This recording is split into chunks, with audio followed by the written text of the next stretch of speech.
Hi, Boo. It's time. Hi on the floor. How are you doing? It's good to see you. I haven't seen you in a while. Hi, Joanne. Joanne or Joanna? Nope, Joanne. Hi, Bev. Now, you guys, I'm sitting in a chair. I'm tired. I was just eating a little meat pie. Tonight I had a meat pie, just like a three-fourths of one. And then part of a drumstick, some rice, and um, I have some pieces of fried, like turkey. It's like turkey bites. And then a little bit of chicken left. My food is still over there. But I wanted to get live because it's time and we want to get it done, right? It's 8:30. Tonight's Monday night. We go live for 30 minutes. We're doing our daily reading. If you're new here, my name is Coach Kenya. Tap that like button, let me know you're here so I can honor you and know you're here because I just be talking. We're live on all our platforms this evening. We are actually live on YouTube, Facebook, and YouTube, Facebook, 2 Facebook pages, YouTube, and it's another one I can't think of it right now. But definitely we are live currently on TikTok as well. So welcome in. Hi, Tina J, Lady True. Hello, welcome in. It's time for our daily reading. We are reading David Komalafi.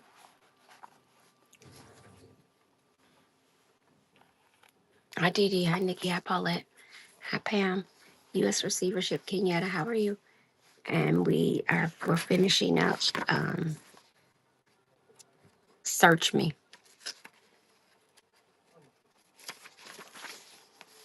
Last night we read to, let's see. Last night it says we read to, you will likely be challenged to leave your spiritual safety, comfort, and convenience behind you. Instead of safe, all about me prayer, you might pray for. We read all that. We talked about that. You guys, we have Hi P Choice. Hi James. You guys, we've been reading a lot. Wait.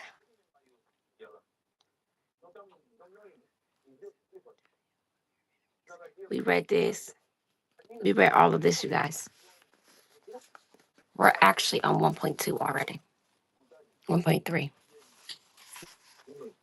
We're on 1.3. Okay. So we're on 1.3 of chapter 1, and we're under Search Me. Welcome in, my girl. So we're under Search Me 1.3. Craig Groeschel, Pastor Craig Groeschel, Dangerous Prayers. And remember, this is in reference to our wellness and weight loss journeys. Okay, I have my journal. So I've been intentional today. Welcome in if you're just now tuning in. This is our nightly live for those of us who are doing the 30 days in, which is an intentional daily showing up for ourselves in one way or another. And at night we get together and talk about it. So today I'm a little tired, so I'm gonna actually hop off here and go to bed. I won't be staying on long. So I am a little bit tired. Thank you, Stephen. So tonight we're going to be reviewing. Remember, we're on the section of the book where we're talking about send me. I mean, not send me, but search me. We're asking God to search areas of our heart that are not pure, and to take away anything that is not of Him, right? And so started chapter 1. We read 1.1. We read 1.2, and now we're on 1.3. Now, what I've been doing is kind of a recap of the chapter before, or the section before. So what I'll do tonight, just like I've been doing, let me get a little something. Hi, Nana. Hi, Jacqueline. Okay, we're gonna just grab us a little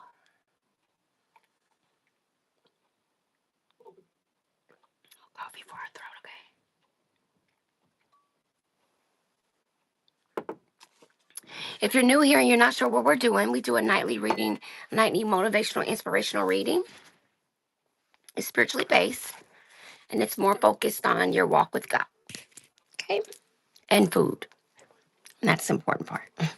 So if you're on a wellness journey or lost weight recently or starting to lose weight, hi, beautiful. Hi, Mashonda. No, it's Marsha. Oh, my gosh, Marsha. Hi. Hi, Bonnie. Hi, Pumpkin. Hi, Summer. The Miss Live is for you. So every night we're on day 5. Thank you, Marsha. We've been showing up, you guys, for our new book, which is Dangerous Prayers. We've been reading it and answering questions. And remember, what we're supposed to be working on right now is asking God to search us and look for any of our ways that are not of Him, and to just search us. We didn't ask Him to do anything else, just search us, okay? So remember that. So I'm going to give you the last little reading from yesterday, which said, instead of just asking for protection and safety, you might ask God what wants you to what God wants you to do and where He wants you to go. Rather than always asking Him for more, you might praise Him for all the blessings He's already poured into your life. Recognizing all these blessings, you might then reach out to bless someone else. Instead of just checking a box, your prayers might actually change eternity, shaking hell, scaring demons, and enlarging heaven. Sound extreme? I promise you, it's not. More importantly, God promises if you call out to Him, God assures you that He hears and cries, that He hears the cries of your heart. Your prayers become dangerous. But following Jesus was never supposed to be safe. Remember, we talked about that safety thing and that misconception where we think following God is supposed to be safe. It's not. Anyway, He promised His followers they would face trouble. Jesus warned those who faithfully served Him that they would be persecuted just like He was. Jesus alerts us of upcoming challenges. Because we love Him, we face trials and opposition. But even in the middle of painful trials, Jesus invites us to respond with grace and pray what feels like a vulnerable and dangerous prayer. Jesus said, "But I tell you, love your enemies and pray for those who persecute you." Matthew 5:44. Love those who want to do harm to you. And pray for those who are intent on your desktop. If you're just now coming in, we're reading tonight's reading. If you're new here, my name is Coach Kenya. I've lost 479 pounds naturally. I've maintained about 468 of those pounds over 11 years. I work with women and men all over the country to help them regain control over their thoughts, develop a strong foundational therapeutic mindset, and work through their relationship and their bondage with food. Okay, through the mindset.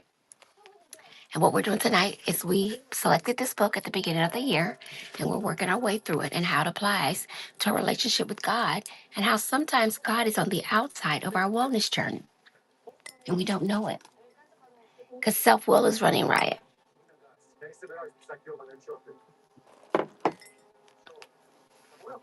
We so worried about what everybody else gonna think. We not going to God and asking for God to carry us through. Anyway, it says, do you dare to pray in a way you've never prayed before, with all of your heart, soul, and mind, to the full extent? Dangerous prayer is beautiful. So you can screenshot.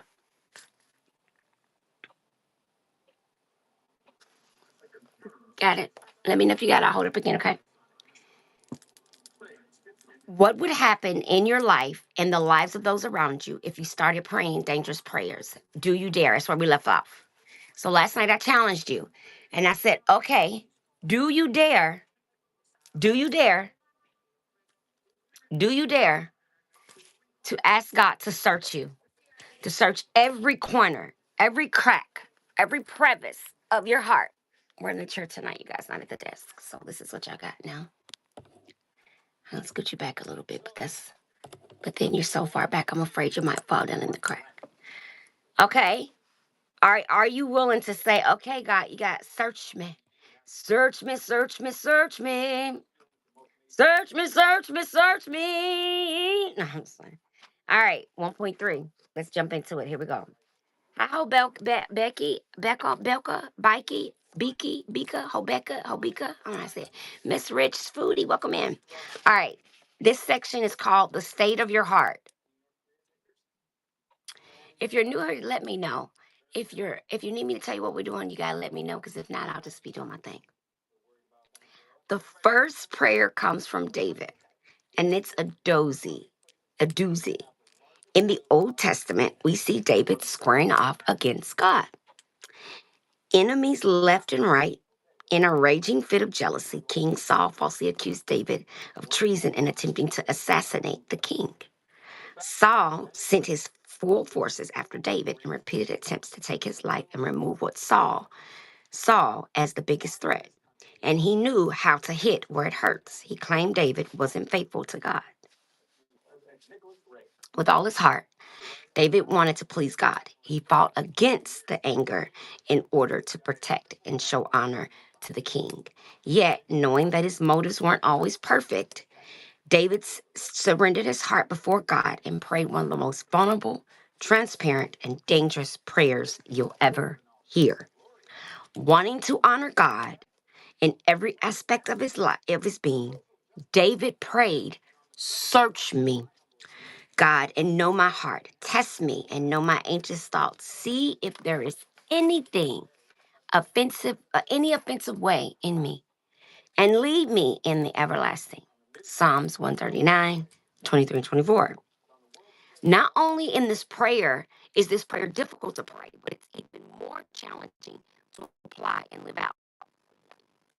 So right now, if we agree that you are going to be asking God to do this as it relates to your wellness journey, okay, search you and find any offensive way in you, okay. Now, mind you, now is the time where you want to do that. So if you have your pen and paper, go ahead and write that down, okay.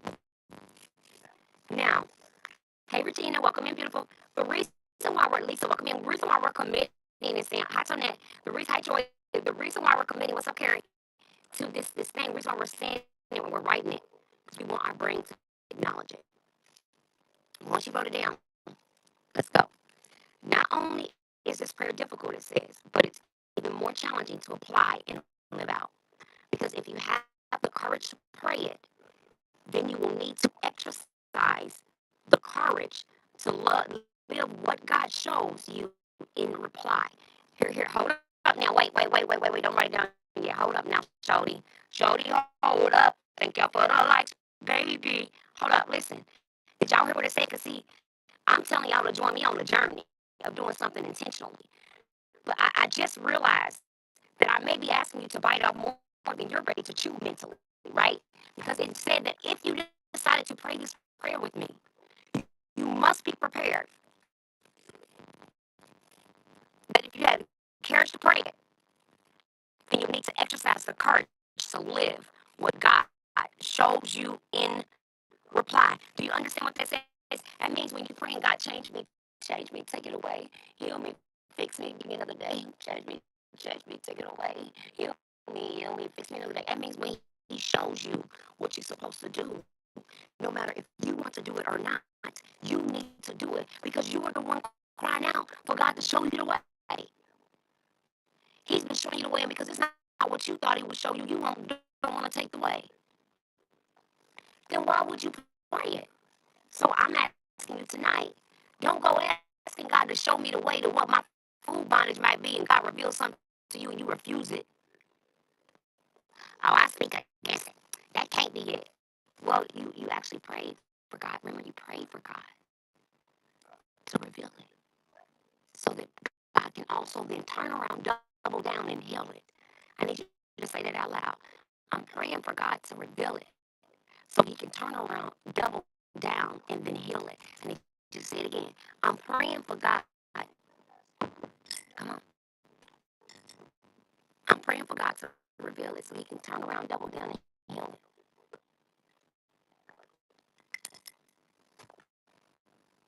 it. Londa, Kendry, so you can't come here saying, "Oh, Coach, I'm ready." I'm asking God to search me, to send me, to break me. Please note it says that when you decide that, you must be willing to live what God shows you in reply. So don't pray for it if you don't mean it. Be forewarned. This prayer has the potential to convict you, to correct you, to redirect your life, to change the way you see yourself, to change how others see you. Maybe you're still thinking this is no big deal. Maybe you're wondering why you should ask God to search your heart when He already knows all that's inside you. Excuse me, I just realized I didn't invite the team. Sorry, you guys, please share the live. I'm sharing right now. I'm sorry. I'm so sorry, you guys. I'll be forgetting. I'll be focused on the task at hand. I'm doing it right now.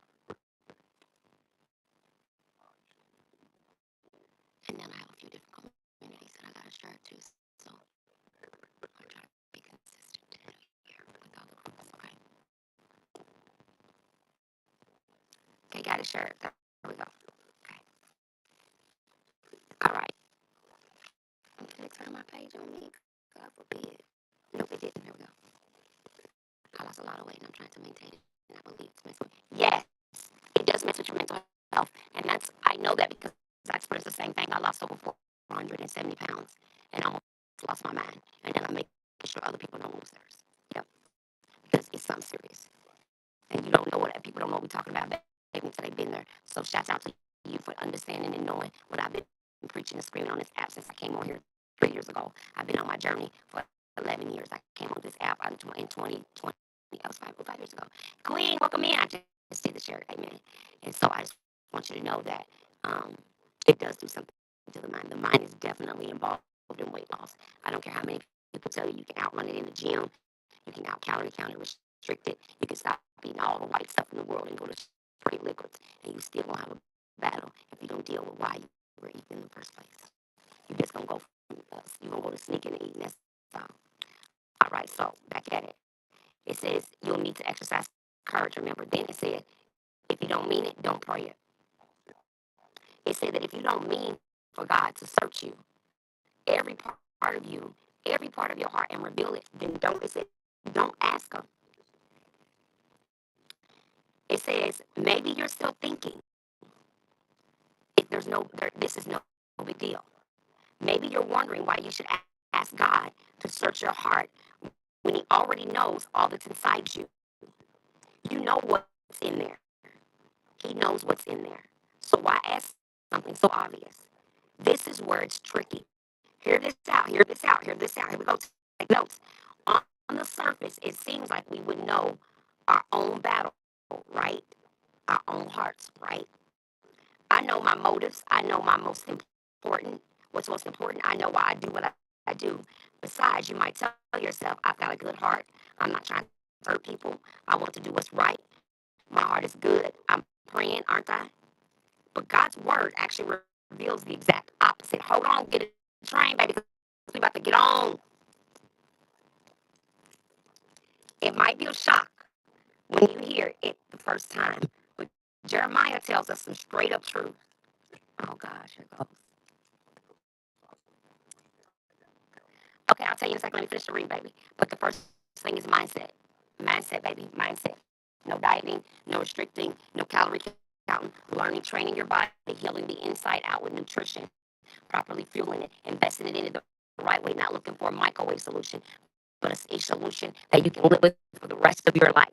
And that comes from investing the energy in your wellness, not just in weight loss. They're not the same thing. And that's where most people are delusional. They tell themselves, I'm losing weight to get healthy. But it actually should be the opposite. You should be getting healthy. And as a result, you will lose weight. Because when you review it and pursue it in that method, get healthy and lose weight, then when you don't hit a certain mark, number, or point, you're not depressed. Because as long as you're actively pursuing your health and wellness and you're feeling great, the interest is showing up, then you're on a wellness journey. When you become fixated on the pounds and the scale and what it looks like, you're on a weight loss journey, and they're not the same. One is sustainable, one is maintainable. One is sustainable and maintainable, one is rearrangeable. Meaning at any moment you have to hop off that situation, hop over to something else. You're always going to be needing to find another type of something to do to break your plateaus because you didn't train your body to redo its job. Wellness is about retraining the body. It is not. Now we in the reading. Yeah, come back to another live. We're doing it, okay? Because some people here for the reading, baby, but just know that mindset first. That's how I maintain it. 11 years is how. My mind. The second thing is I'm very aware of my environment, and I've made the proper arrangements in my environment to ensure that my wellness is the priority over all else. Nothing else comes before my health. I don't care what it is. No nails, no nothing comes before my health. Because none of those things, no job matters, no business matters, not even the family matters if I'm dead. Think about it. So that's why I don't sacrifice my soul for the outside. I sacrifice myself for the inside so that I'm able to be here alive and well for the outside. See, some of us have it backwards. We're walking around swollen, sick, infected with symptoms, lumps, and all kinds of things. We won't go to the doctor because we claim we don't got time. But we got time to go sit in somebody else's appointment with them, make that make sense. But when it all falls apart and all falls down, you'll be hollering how nobody had your back. It's not their job to have your back. It's your job to have your back. Stop hollering how you ain't got nobody. You got somebody. This somebody is you.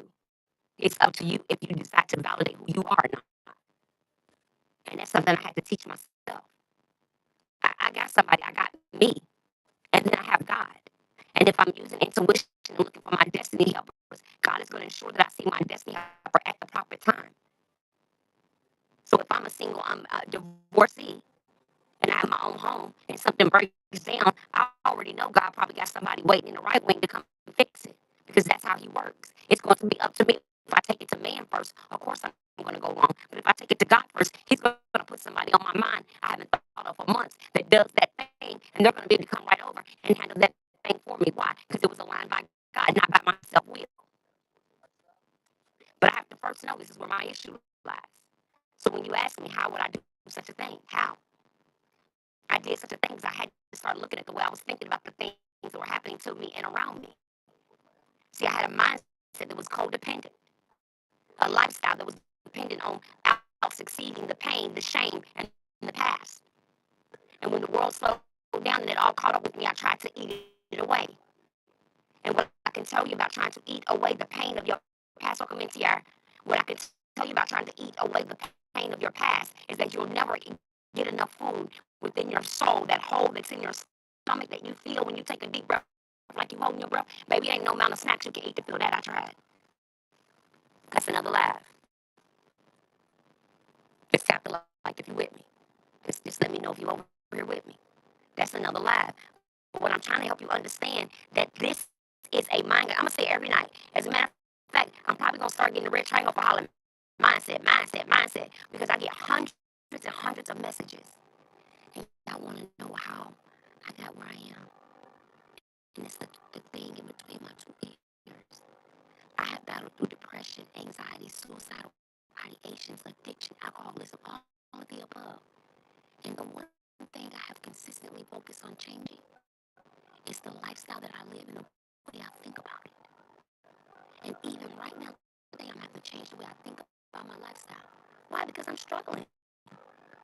I am struggling, yes. But that doesn't mean I don't show up for work. That doesn't mean I don't show up for my people. That doesn't mean I don't do what I'm supposed to do. That don't mean I stop working out, stop getting up in the morning for class, stop having one-on-one sessions. That's not what that means.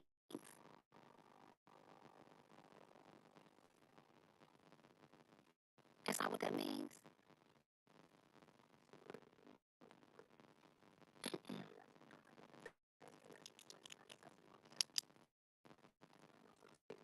That's not what that means. Okay? So we still show up. We still do what we need to do. We still validate our existence, welcome and be.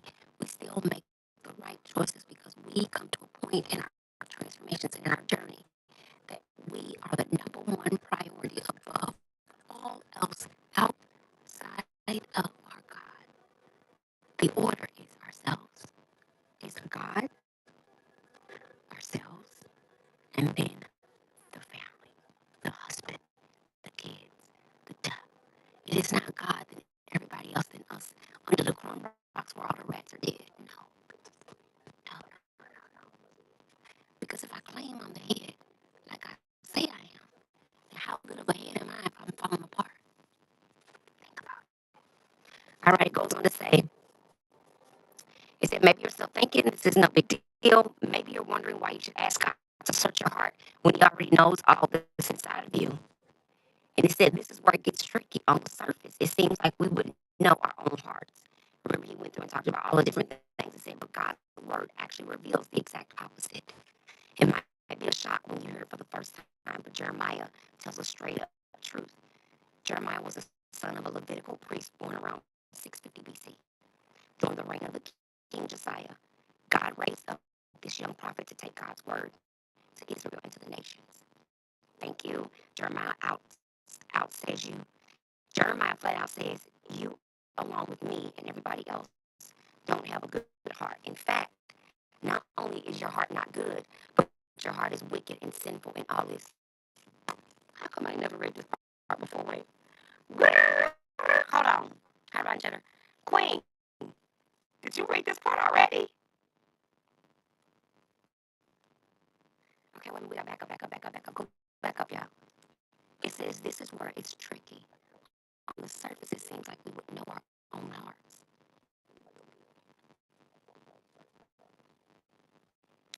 which maybe is it why you think it's difficult for us to see our motives behind cravings?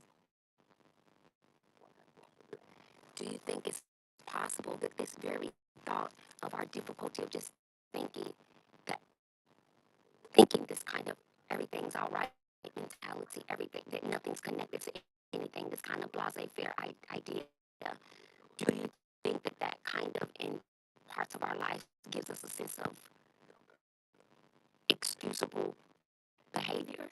Meaning, what I'm saying is, if I know I'm an emotional eater, and I know when I get depressed and sad, I eat more sugar, but I refuse to admit that to the point of which I'm actually willing to change at an emotional level, then do you think that's where our hearts are blocked in terms of admitting our true motives?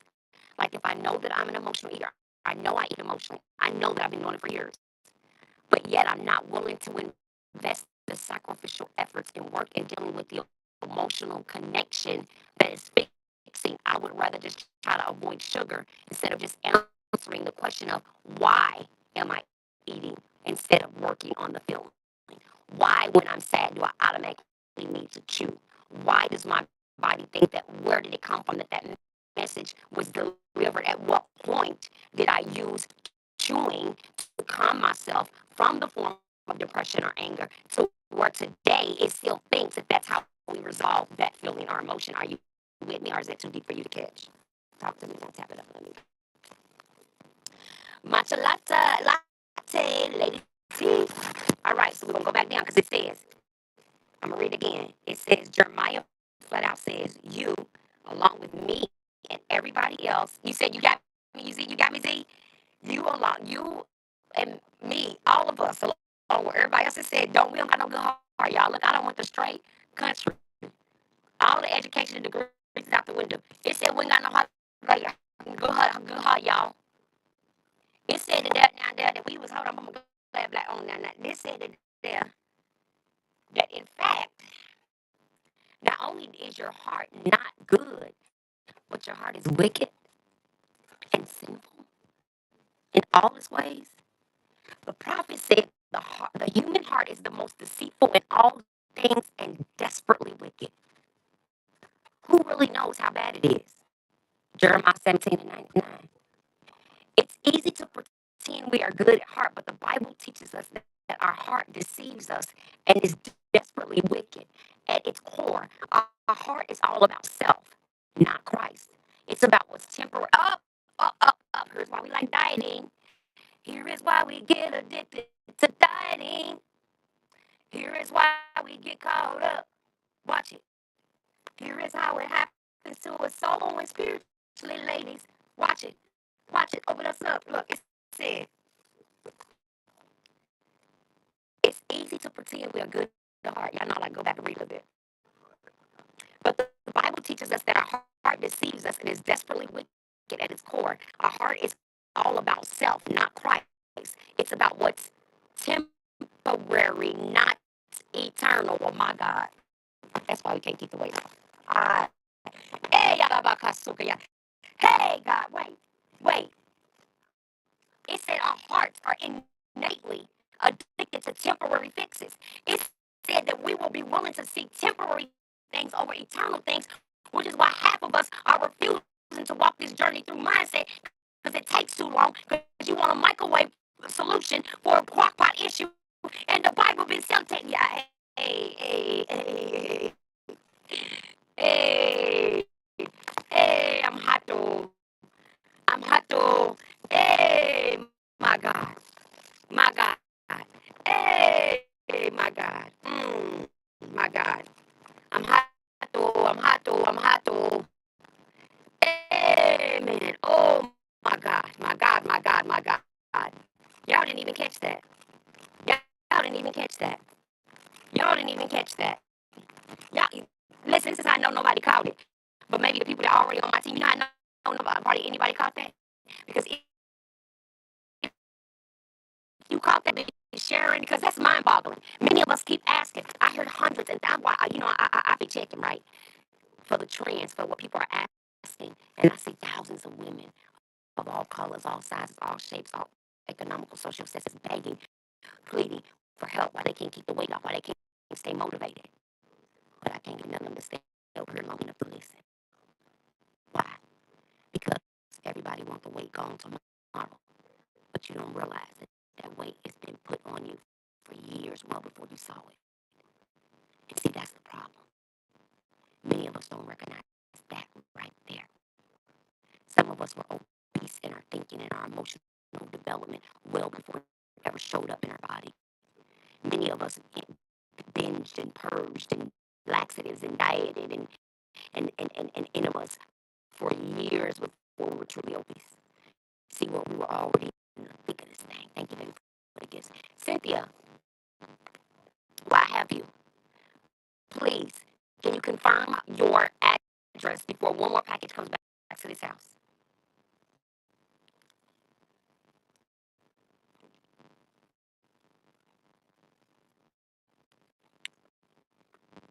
So I think it's a thing. I think that the instant fix is a part of our fleshly nature. I think that because lifestyles require an eternal commitment to being living clean, and sometimes for some people that means not drinking or not smoking or not living the current lifestyle they live, and many of us may not want that. We may want that. We may like that part of how we're living. And I'm not saying the people that lose our own insurance that can't have fun or can't drink or smoke. That's not what I'm saying. I'm saying, but in your journey, what if you're being called to walk away from those things? Remember, it said if you ask God to search you and reveal to you, be careful because if you're not ready to reply, right? And it just said at the innate nature of our culture, of the way we think, of our heart, you guys, it craves temper. That's why diets are so attractive. That's why every time you see somebody tell you they lost 100 pounds in 6 months, you hurry up and follow them and want to know every single thing. Because our minds are addicted to quick fixes, quick highs, quick elevations, quick adrenaline rushes. All we're actually drawn to it. And I didn't even make that up. And I can come to you on all my degrees and my education and my history and my, okay, thank you, baby, and my history and everything right now. I could come to you on that. But I'm just talking about what it spiritually just said about the nature of our heart.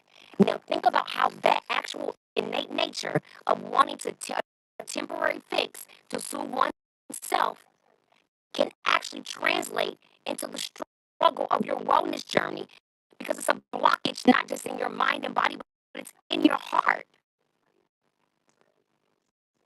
Because just imagine if I'm fixated on accomplishing a weight loss and wellness goal in 45 days and it don't happen, then guess what happens mentally? I'm defeated. And then if I post about it, everyone don't make the goal. Now I'm depressed, ashamed, guilt, remorse. But if I say over the next 5 years, I'm going to get healthy and drop 250 pounds, because that 5 years feels like an eternity. I don't want to be on that journey. But what I can tell you, the women that have worked with me that have lost 250 pounds over the last 3 years, over 3 years, it took them 3 years to do it. It's because they did it naturally with their mindset.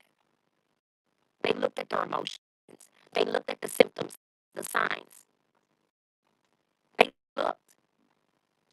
Oh, the weight is just a symptom of obesity's culture. You got environmental, you got cultural, and you got genetics.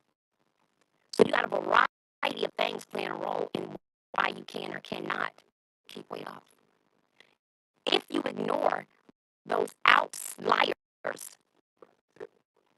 you'll perish, because those outliers are the external forces making you feel forced into this microwave mentality that the Bible says we naturally desire anyway.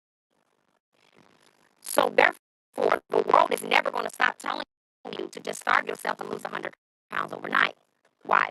Because the world also has the same mentality. Vainness, vainness, etc. Right? So for us, we have to come to the conclusion that if I'm on a health journey, it's for the rest of my life. So I'm not fixated on the scale over 1 week or 2 weeks or 3 weeks or 4 weeks. I'm fixated on my results over the months because I'm on a life transformation journey. I'm transforming from one way in which I live, breathe, eat, function, think, exist to a whole nother level. Meaning I'm leaving no stone unturned into my succession of the newer version of me. Because I'm asking God to search me, and then what He shall reveal me may be nothing like what I have right now. So I need to be prepared, Stephanie. So I need to be prepared for that newer version because my heart naturally wants the quick fix. It's craving and it needs it. It doesn't matter what I've been through to get here. It doesn't matter if it's taking me 10 years to gain the 400 pounds. In my mind, I need to lose it in 5 minutes. Never mind the risk or the sacrifice, the damages to my heart, kidneys, livers, etc. that may occur, the loss of hair, teeth, vision, audio.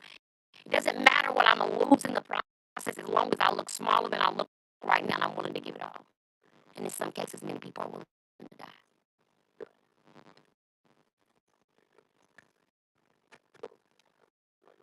You with me? It's on the same page. All right, let's keep reading. It goes on to say,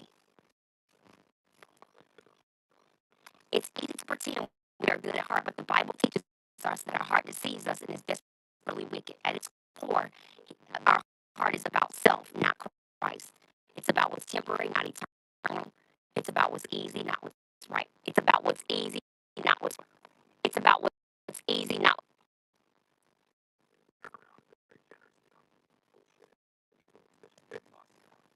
It's about what's easy, not what's right.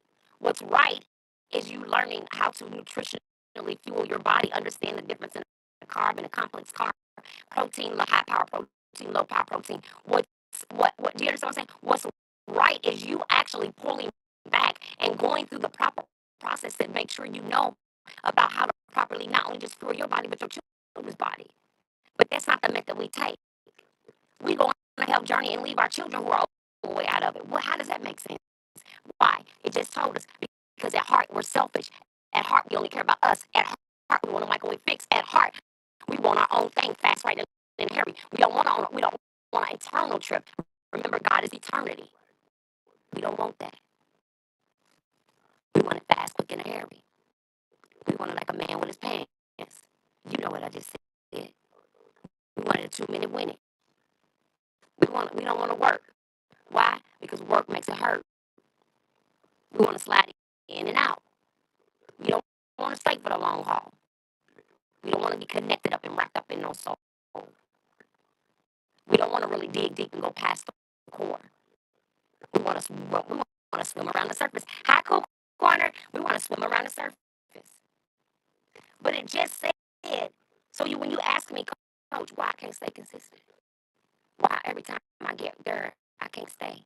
Because it's taking you too long to get where you think there exists. Afraid, yep. It's because it's taking your mindset believes it's taking you too long to get to where you think there is. But what you're failing to realize, if you are in your God, that the there you have is not the there He has. So there again is the problem. We're not communicating with our higher power. We're not talking to God. We're not talking to Him about these diets and journeys and all these. Oh, I prayed about it. You did. Then why are you still singing the same song that you were singing before the procedure? So then you got to ask yourself again: did I pray in selfishness, or did I pray in spiritualness? Yes. Because if my frame of mind is the same way it was before I went in, after I come out, then I haven't changed anything about the way I think, live, and move. We don't believe we're worthy of what's. Yep, we don't believe we're worthy. It told us. It said it actually said we're innately got bad hearts. And so when your heart is bad, how you gonna think you got high self-esteem naturally? That's why you have to be taught that. You have to be taught to love yourself. Did you know that? Did you do know that babies don't come out knowing that they need to love themselves and believe in themselves? That's taught. That's observed. Did y'all do know that, right? Right? Just like a baby's natural metabolism works when they're babies. That's why you have a chunky baby and then a skinny baby. Because the metabolism works. That's what happens after we start giving them table food. Think about it. Think about how deep that is. Cools. That's deep, ain't it? Cool. Cool. That's cool. That's deep. I mean, my mind is like, okay, I'm going to go on. It says I'm going to read this last one again. It's about what's temporary, not eternal. It's about what's easy, not what's right. It's obsessed with what we want, not with what God wants. It's obsessed with what we want, not what God wants. I wrote in the side, desperation to survive. Tap the like button if you agree. Desperation to survive. That's what I wrote in the comment. It says you might think, not me. My heart is good. Please remember, without Christ, it's not. And if we've chosen food to be our gods, we waking up to it, going to bed to it, we praise and worship it, we give them, we tithe it, we still take tithe the money to buy snacks and candies and cupcakes and treats and DoorDash and won't even give the church $10 and go to church every Sunday night. I'm just being funny. I don't know that for real. I don't know. People might do that. People might do that. Have their cigarette and pop money. They might. I don't know. Anyway, I don't know about that. I can't verify that. Oh, we do see. Okay, I guess I don't know about that. I ain't got. You know what? I guess when I was in the hospital, next I wasn't worried about tithing. So yeah, me too. Put me on the list, cool. Put me on the list. Put me on the list, cool. I'm guilty, boo. I'm guilty, boo. He said, you might think, no, not me. Please remember, without Christ, it's not. If we think it is, we are being deceived by our own heart. Our original nature at birth is sinful. You never have to teach a 2-year-old to be selfish. Didn't I just say we have to be taught to be self-love? I mean, to we have to be taught. I said, didn't I just say something like that? Because look, it said, what was, I done read this, y'all. I done read this book a couple times. Wait a minute, what's happening right now in the Holy Spirit? Holy Ghost, okay. Look, y'all, it says, our original nature at birth is sinful. You never have to teach a 2-year-old to be selfish, right? You don't. As a matter of fact, we scared of 2-year-olds. Grown ass adults are scared of their 2-year-olds. Y'all, this makes so much sense. Is anybody realizing how deep this is? Other than me, or is it just me having all these epiphanies? I'm so uncomfortable in this little chair I done decided to do the reading in. I can't even get myself together. Is anybody else catching how deep this is when we tie this back to what we're talking about, which is our relationship with our higher power, and if we have replaced our God with food? It's showing us how easy it is to do that. Coach, why I can't stay consistent? I'm showing you. Coach, I don't know what's wrong with me. I'm showing you. Coach, I was going to the gym. I was doing good and I just fell off. No, you didn't fall off, baby. Your heart did.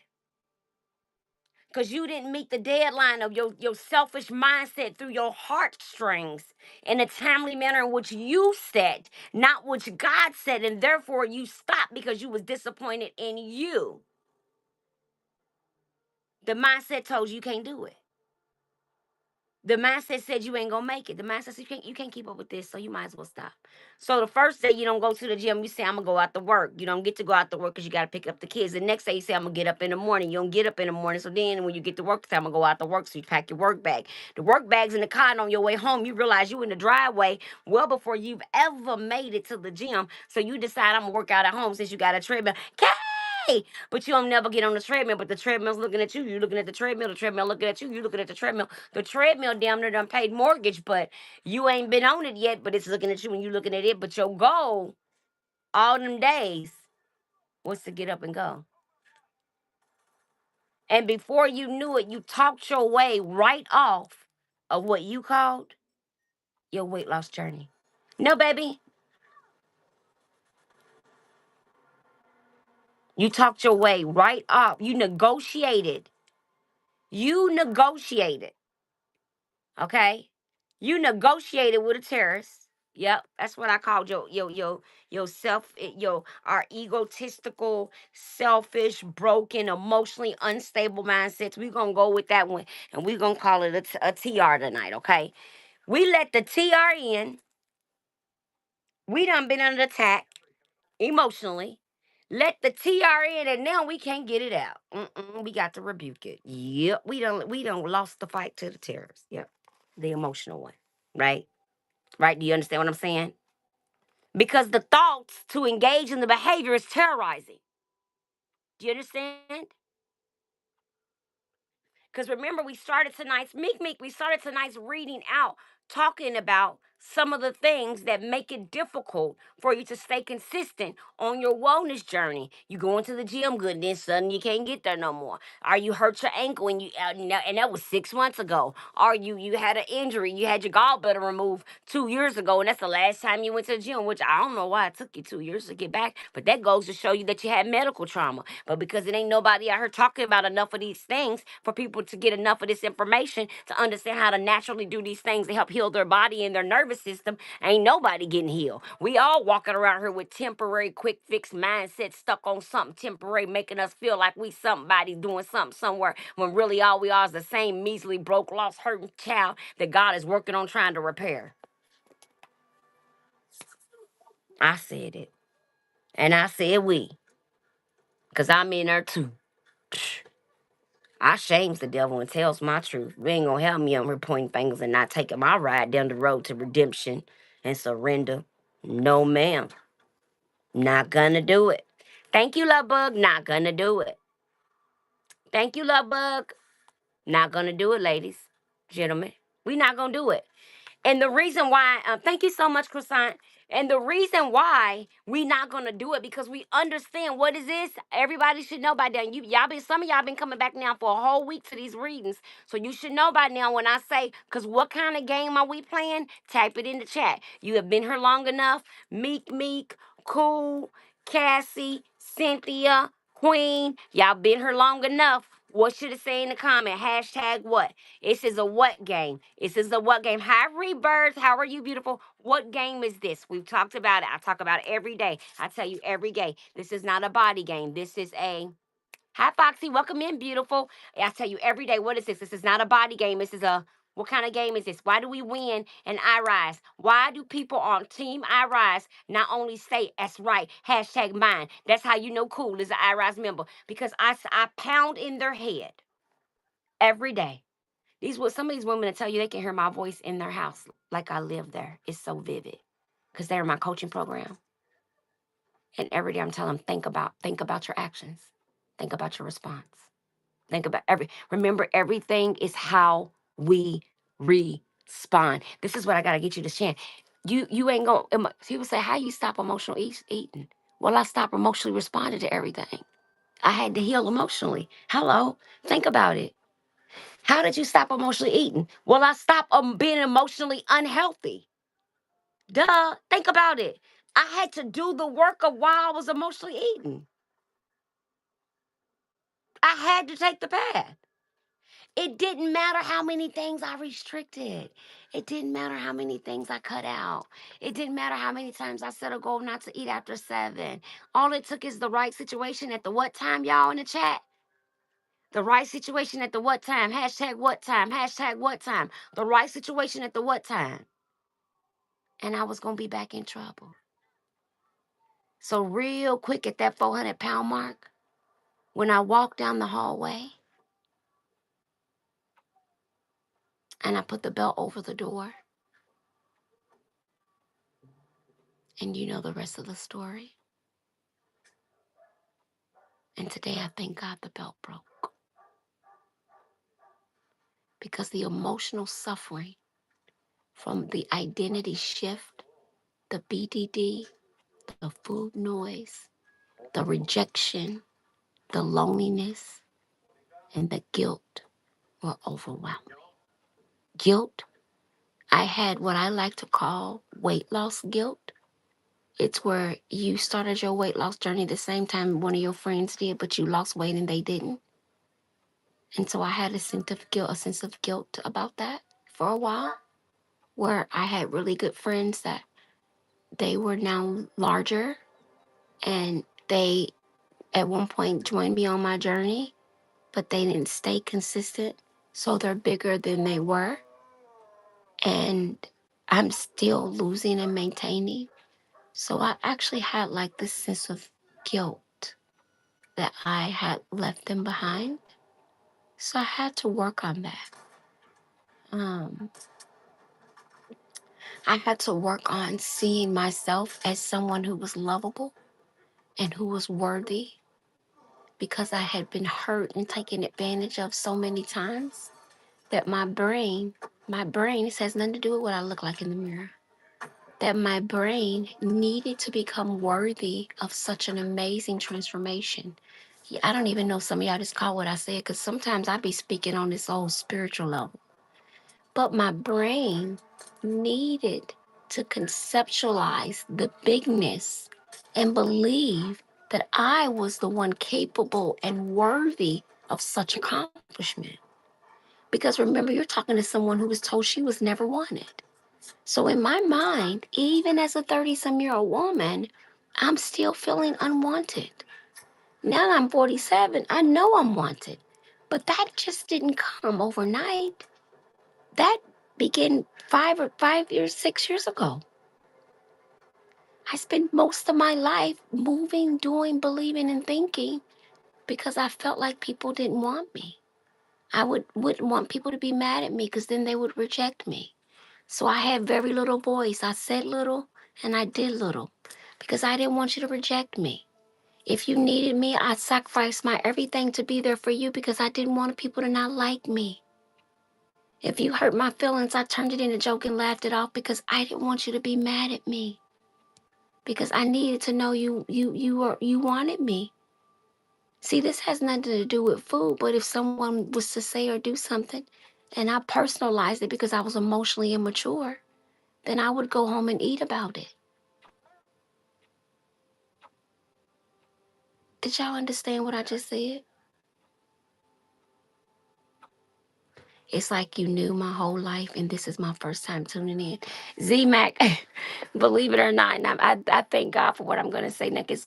It's God's grace and mercy falling upon you, beautiful, because I get that comment at least 2 times a night when I'm on this live. At least 2 times a night, a woman comes in this live and tells me, get out of her kitchen or house. Sometimes they'll tell me get out of the bed with them because that's how much I be in their business. They'll say, Coach, you got to get out of my bed. I don't even know you and you over here at my house. Alex, I know you, sir. Everyone says that. Some people don't even believe it's me, but it's me, baby. The top picture is me in a hospice. I have a terminal blood condition and I was on life support after unfortunately eating myself to 592 pounds while I was terminally ill. So I got sick first. I got paralyzed. I started eating. I got so big that they gave me 30 days to live. That's pretty much the short version of the craziness I was out in these streets, eating recklessly. All right, let me read this a little more. We're going to hop off. Okay, here we go. Our ways are not God's ways.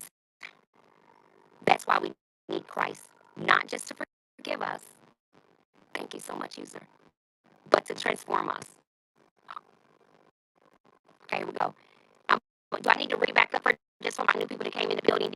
Yeah, if you wanna, yeah, do anybody new in the building need to know what we digging on because we digging deep. So if you want to know some of the issues and concerns related to mindset, food noise, BDD, food disorder, blah, blah, blah, blah. I don't want to get blocked, so I'm trying to say them fast. But if you're looking for that knowledge, if you're looking for those therapeutic techniques with food behavior modification around food in order to switch from a diet to a transformation journey, right? You want to transform into a better version of who you were. You don't want to go back and forth.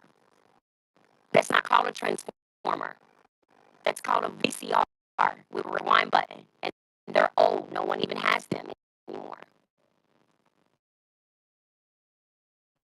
Food, yes, nocturnal signs. Indeed, I myself have been suffering with food noise since I was about 6 years old.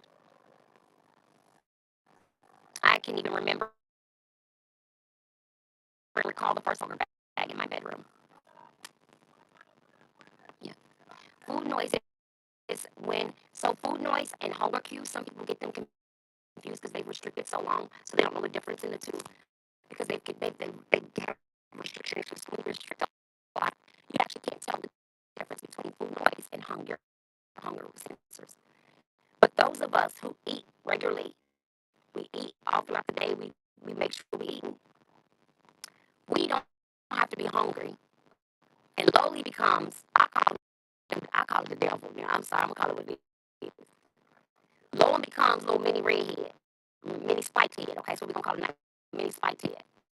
And mini spiked head is literally calling your name. Not really, but literally in your head. Nobody else can hear it. And it's not just calling your name, it's actually telling you all the crap that you should go eat. Now, I'm not talking about those of you who don't eat all day and then late at night you get real hungry. So you think your hunger signs that you done jacked up by starving all day is food noise. Now, I'm not talking to you now. You need to get you a good coach and get that right. I'm not talking to you. I'm talking to those of y'all who are my cousins, who are my family members in illness wise. Who I'm talking to my cousins, my cousins. I'm talking to my food cousins. I'm talking about the ones that can eat a whole meal and sneak and eat another whole meal because of the food noise. I'm talking about the ones that got snacks hidden in their bag, their car, next to their bed, in their nightstand, in various places so they can always have a snack available for when the food noise comes or the craving. I'm talking about the one that when they're eating an entire full meal and they're full to the gut of the gut, they say to themselves, what am I going to have for dinner next? I'm talking about the ones that groom food and romanticize about food and watch it on TV all day and all night and get high from merely seeing a meal look good. I'm talking to them. But see, that is a whole different ball.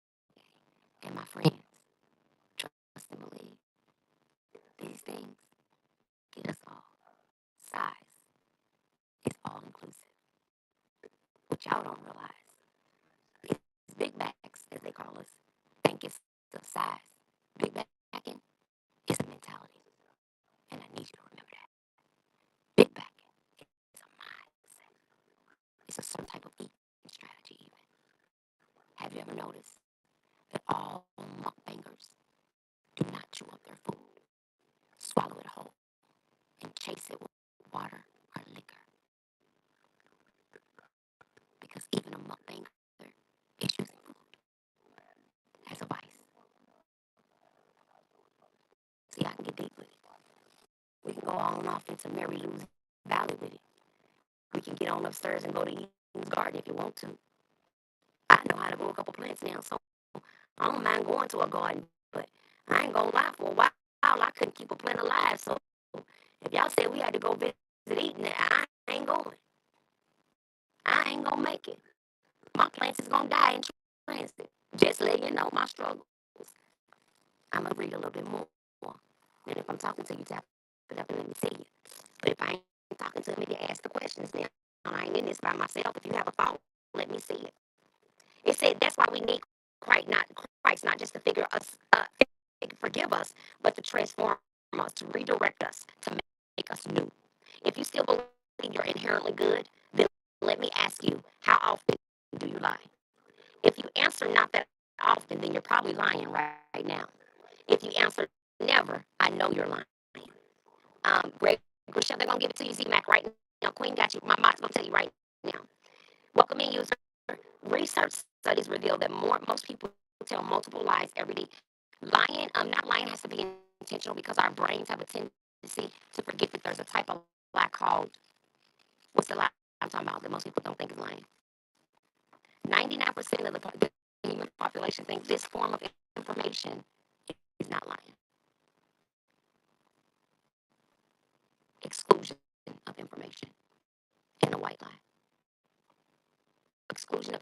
omission is where you say, if they didn't ask me, so I didn't tell them. And so we avoid having to lie to them. Omission, there it goes.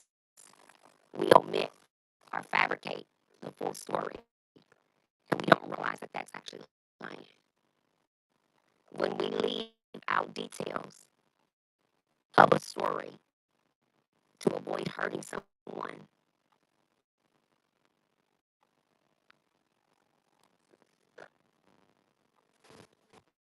you finish this line. I didn't say it though, y'all. Then I had to work hard not to do these things, but it is because I'm in a 12-step program. We have to do 10 step every night and make amends.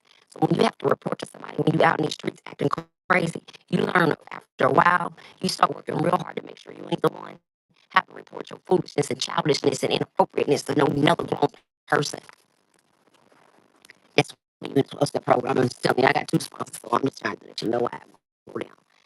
Um, it goes on to say that research studies reveal most people tell multiple lies every day. We don't want to hurt someone's feeling, number one. Or we make ourselves look good, so we exaggerate, number two. And I've been guilty of that before. But the most common, and you know what's so funny? In Al Anon and recovery from alcohol, they teach you to stop doing that, to stop focusing on, like, you can have a whole lot of accolades. But if the way you sell yourself is through your accolades, that's a form of false presentation. So that's why a lot of times when I'm live, you have no idea how I lost my weight or that I'm educated or any of that. Because my recovery doesn't teach me to sell you an image of someone who I'm not. It teaches me that I have to be transparent because my life is at risk. I'm at risk for drinking. I'm at risk for vomiting again. I'm at risk for restricting again. I'm at risk for relapse. If I relapse, I'll die. I will die. I will eat myself and drink myself to death. It will be as easy as day and night because I have an issue. I have an issue. I am allergic. You understand what I'm trying to tell you? To the behavior of overeating and to alcohol. Because when I indulge in the grooming of obesity or the consumption of alcohol, if I do it once, I will not stop. I understand that about my core. So you ask me, Coach, how you stay strong? Because every day I'm diligently putting in the work, recognizing the error of my ways, the error of my thinking, the error of my living, and sometimes it daggone don't feel good. But it feels good. Because I can lay my head down at night knowing I didn't have to lie, cheat, or overeat to exist today. I did not have to lie, cheat, or overeat, lie to fit in, cheat to get by, or overeat to get rid of the pain. I'm winning. And that applies to each and every one of you. When you don't have to tell the white lie, when you don't have to fabricate the emotion or the feeling. Some of you are lying just in your existence because you're not in a safe place to even tell how emotionally you're feeling. If you're asked how you're doing, you are obligated to say, oh, I'm okay, because you don't want to have to deal with what comes from you standing in your truth. That is a lie. So, see, this is what it's teaching us right now is that even in our omission of our emotional illiteracy, our emotional being, our emotional presentation, we will stand in a lie over the truth. Because we understand that about our hearts, we now can understand what's happening when when we fall off.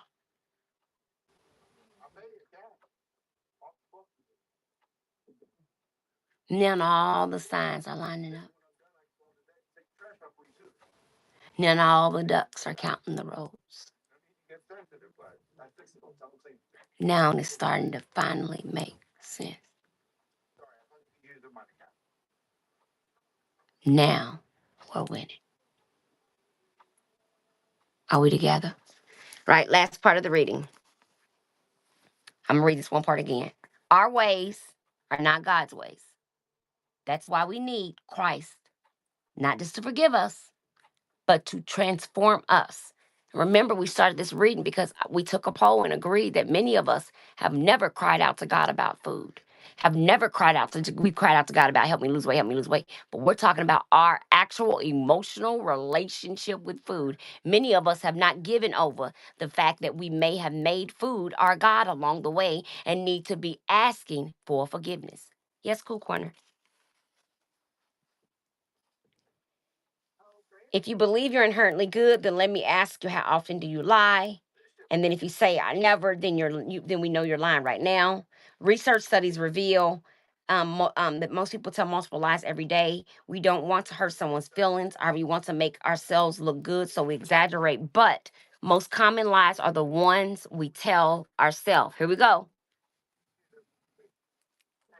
Have you ever done this? You tell yourself what you believe is true in your heart. I won't eat much. I promise. Just a couple of bites. Underline it. We'll go back to that. And the next thing you know, you're holding an empty bag of chips or licking the pan clean. We all rationalize.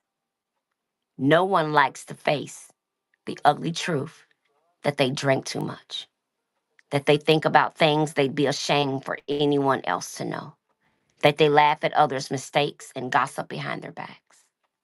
And the rationalization continues. You tell yourself, I'm not materialistic. I just like nice things. I'm not a gossip. I'm just telling them so they can pray. I don't have a problem. This is just one thing I do to cope. I bet David was tempted to cope when he was running for his life from Saul. He could have used alcohol to escape. He could have turned or angry, resentful, and bitter. Or David could have plotted to harm King Saul, justifying his actions in the name of self-preservation. But instead of taking the easy path, David chose a more daring one. The man after God's own heart, 1 Samuel 13 and 14, decided to pray. Knowing that his own heart was capable of tricking him again and again, without Christ, your heart is deceitful. That's why this prayer of David is crazy, dangerous. Search my heart, Lord. That's where we stop for today.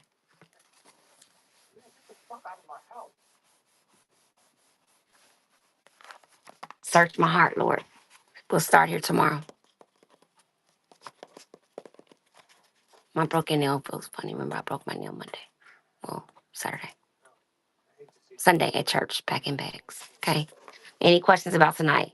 So, what do you think the question you're going to be coming back answering tomorrow? Y'all should already know what that is. Have you ever done this? Have you ever, the most common lie, hi, Rebirth, is the one we tell ourselves. And my question to you was, what lies are you telling yourself right now? And it said, these lies look like rationalizations. It went on to tell us what type of rationalizing we do. But one in particular, I'm focused on. This one. Have you ever done this? You tell yourself what you believe is true in your heart. Hey, Casey, I won't eat much. I promise. Just a couple of bites. And the next thing you know, you're holding an empty bag of chips or licking the pan clean. We rationalize the ugly truth. No one likes to face it. Face the ugly truth. That they drink too much, that they think about things they'd be ashamed for anyone else to know, that they laugh at others' mistakes and gossip behind their backs, and then the rationalization continues. So these are the questions we're asking ourselves for tomorrow. So tomorrow, you bring your answers. You don't got to say them out loud. You got to put them in the chat. It's all for your own personal growth for 30 days in. Okay. All right. Are we down? Any questions about tonight? No, we feel good. Do we feel empowered? We're getting answers. We've asked God to search us. Remember, we're only on the searching. We're not asking for anything else right now. We learn we praying different. We ain't praying like no more. We grew up. We done grew up in 4 days. Okay? We was infants on day one. All right? All right? We are now about 8 months old. We ain't zero no more. Okay? We moving rather rapidly. Okay? Okay? The book told us that this was dangerous. It said that if we chose to indulge in what the book would ask us to do, that it would open us up, expose us, and that when we did that, be careful because the enemy's coming and gonna be on our neck. It said, it said in the back of the book that be careful if you agree to send me, search me, break me, that the enemy was gonna see your diligence and starting to pray differently, to pray bolder, to ask for the things that you've been refusing to ask God for, and that he said he was gonna double down. Yep, it said that Queen, you remember? Do you remember Queen? Where it said that the enemy might double down as it did on David. But we're gonna get bolder. When the enemy double down, we're gonna get bolder. So if the enemy double down and we plateau, or the enemy double down and we gain a few pounds, we're not gonna get distressed. We're not gonna fall apart. We're not gonna fall off our journey. We're not gonna go eat over it. We're not gonna over cheat over it. We're not gonna go lie over it. No, no, we're gonna lace up our boots and put on our backpacks. Cause it's time to ride. We're gonna get on our knees. And pray. We're gonna pray. And then we're gonna ask God to reveal to us where in our journey we need to switch it up. We're not gonna rely on self-will no more. Self-will got us where we are. And where we are is not where we want to stay. So because it's not where we want to stay, don't you think we need something bigger than self-will? Because self-will ain't making it happen. But God can when you can't. This is why we search in our hearts. We learned tonight that our hearts are not good. That when God is in your heart is good. When He is not in your heart or has no room to be in your heart, it's a whole bunch of confusion floating around. It told us that. It said that we believe that many of us are living that confusion, right? We can say that openly. We ain't got to be ashamed here. It said that in that confusion, we would have a propensity to seek quick, temporary solutions over eternal effort because it's easier. Because innately, our heart is deceitful without God in it. And what we're learning is for some of us, food has become our God. Oh, y'all don't want it tonight. I feel myself getting hot again. I have notes to do. I don't have any clients tomorrow, but I do have tons of work to do. And I have tons of clients. Something's going on with my I pay for this service for my clients to get a certain service.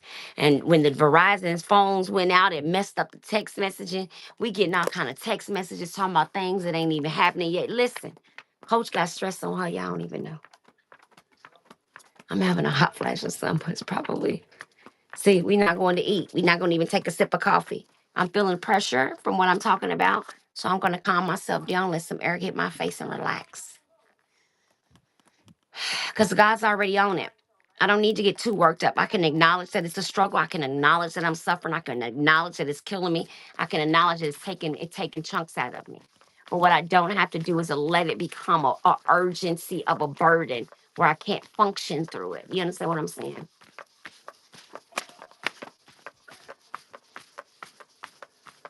And I'm actually just taking deep breaths while I'm talking to you. So my heart rate and everything can just slow down and my body can naturally start slowing itself down. It's a self-regulation. Just regulating myself. Don't want to use a vice, don't want us to drink, don't want to chew, literally want to self-soothe.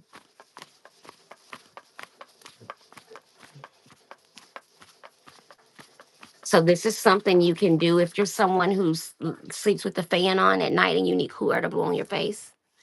When you feel yourself getting emotionally worked up or charged, you can actually fan yourself and take deep breaths in the cool air going across your face and your nasal cavity in your chest. This area right here will actually help calm you down faster.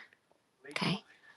And then while you're breathing in for 4, out for 6, in for 4, out for 6, in for 4, out for 7, in for 4, out for 7, in for 4, out for 8, in for 4, out for 8, In for 4, out for 6. Rotating it 3 times. It's 3 sets. And then you're just gently, you can use this kind of fan or get in front of a fan. And you're just letting that air kind of hit right from this here region to here. Notice I'm not fanning my whole body. Just this area that gets flustered here and here, here to here. You see? So we're just trying to cool it right on down naturally without having to chew, without having to drink, without having to act out, without having to give it to somebody. We're just easing that anxiousness. We're easing it. Now, say, for example, after about doing this for a minute and a half, you're not relaxing. Then you're going to get up doing the same thing, but then you're going to rock back and forth. Now you're going to let gravitational pull act with the air to settle the body's nervous system, okay? You're going to rock, sway back and forth. That's it. Back and forth. Back and forth. Thank you, Amber. Back and forth. Back and forth. Now, what this is doing, that sway back and forth, what does swaying typically do for people? Calms them. So now what we're doing is we're starting to give the body new signals of how to calm down over chewing, sipping, sucking on something, right? Sucking on the bottle, water bottle, right? Kings, right? Right? You understand? You got me?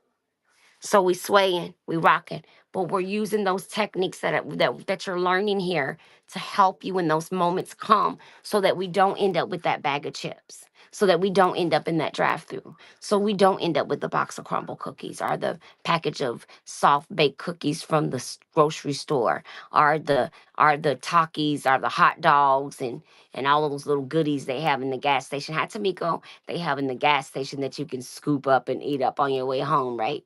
Because what happens is some of us work very stressful jobs, but we don't have good coping skills. And so we may have not noticed it yet, but one of our coping skills has become the process of grooming ourselves, driving to the gas station before or after work, getting the snacks we want for the day, and having them available all day to eat on in order to keep our body calm. So we're kind of using that all day snacking, kind of like a Ativan, basically. But we don't know that when we're doing it. We think we're just eating our daily snacks. But the problem is, most of us, when we're doing that, it's not like almonds. It's not dried almonds with no salt or flavor on it. Somebody will have a whole Costco sized bag of honey roasted almond clusters. Eat the whole bag in a week, talking about some. I'm not overeating. All I had was almonds. Well, baby, you ate a bag of snacks with honey that was baked. They got a little carb on it, Bookies. You ate it in a week, the big old family bag from Koski's at the desk. Boo, that's why you feeling bloated. In order for them to get that almond the way you ate it, they had to put a little processing on it. You realize that, right?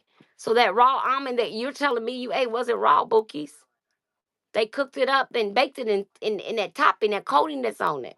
So see, that's where we're fabricating and delusional. You said you ate almonds, but really what it was a bag of almond clusters with honey and all of that on it, and you ate the whole bag. See how that you see how that works? I had a client tell me her partner snitched on her. It doesn't matter, but I had a client tell me, "Oh, something's not right. I'm not having it. I'm not seeing what I want to see." Well, she doesn't know her friend already called me, told me that she's overeating down. Her friend already told me. But it's not my job to make her feel guilty or shame. I'm not going to do that. I'm going to wait for her when she's ready to tell me that she's still having cravings and urges.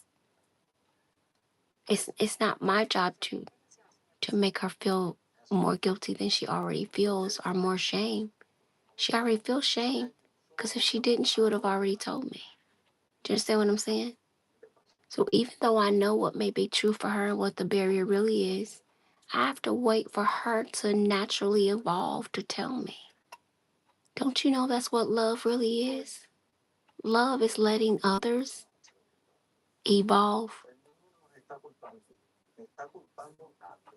Love is letting others voluntarily evolve. You let them evolve to things on their own because sometimes people aren't at a space to accept your reality for them. that you have to wait for people already to be in their own reality. It doesn't matter how much I know my program would help change your life because of the mindset. Until you think you need to fully focus on your mindset and do the work, you're not going to come over here and do what you need to do. You're going to come over and lollygag and play around. Why? Because you think there's an easier way out. What I'm telling you is you got to go through the black pain.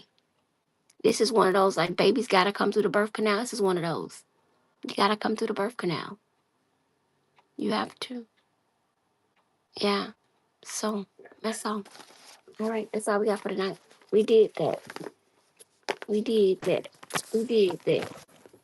Baby, this 30 days in is getting good.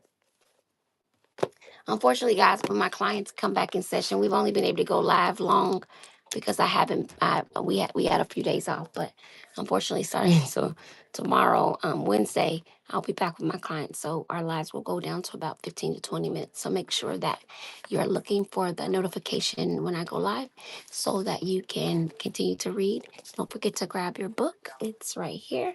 And yes, my name is Coach Kenya. I did it naturally, but we support all walks of weight loss and wellness. We do not believe there should be a separate one. We don't believe that there should be communities only for certain types of weight loss. I believe that all of us are out here battling with the same thing in one way or another.